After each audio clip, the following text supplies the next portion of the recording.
Hey guys, welcome back to my channel. In today's video, I'm going to show you how to fix HealthEquity error. If you are getting an error on HealthEquity and don't know what it means, don't worry. First, read the error message carefully. Common HealthEquity error includes login failed, balance not updating, transaction error, card decline. Know the type of error helps fix it faster. Sometimes the issue is temporary. Log out equity, close the app completely, then log back in. If you are on the app, try using a web browser instead. Go to the transaction history, look for pending contribution or claim. Pending item can cause balance or transaction error until they fully process. If you are invest your HSA fund, some money may be tied up in investment. Your cash balance may be low, even your total balance looks high. This can pay or cause payment or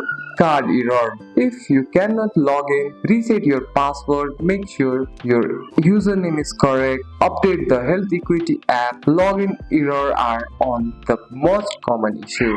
If the error doesn't go away, contact HealthEquity customer support. They can system level issues and fix account error. And that's it. That's all for today's video guys. If you found this video helpful, drop a like and subscribe for more videos. Thanks for watching. See you in the next one.